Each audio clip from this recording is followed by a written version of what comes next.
আমাদের নেতা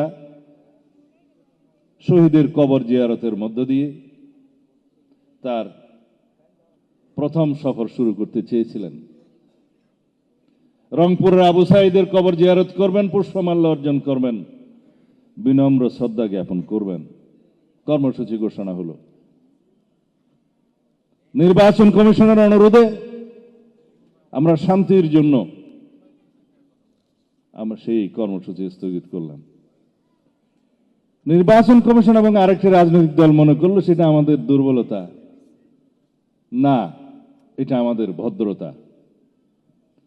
এখনো বলছি, তারপর থেকে নির্বাচন কমিশন এবং একটি রাজনৈতিক দল যেভাবে নির্বাচনকে প্রশ্নবিদ্ধ করতে চায় এবং পারতপক্ষে নির্বাচন থেকে সরে দাঁড়াতে চায় বিভিন্ন কৌশলে, সেটার সুযোগ করছে, আমরা কোনো সুযোগ দেব না।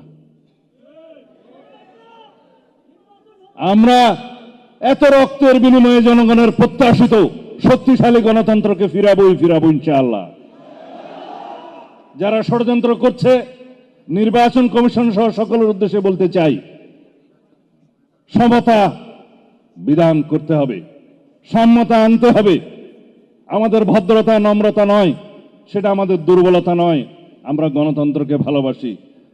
আমরা রক্ত সিঁড়ি মাড়িয়ে আজকে এখানে উপনীত হয়েছি। সুতরাং মনে রাখতে হবে, যারা গণতন্ত্রের এই উত্তরণের পথকে কণ্ঠকাকীর্ণ করতে চায় তাদেরকে মনে রাখতে হবে, আমরা গণতন্ত্রে ফিরবো ইনশাআল্লাহ। কোন রকমের সুযোগ আপনাদেরকে দেব না। তবে এটা আমাদের ভদ্রতা নয়, নম্রতা নয়, এটা আমরা হুঁশিয়ার করে দিতে চাই। কোন রকমের ষড়যন্ত্র আপনারা করবেন না।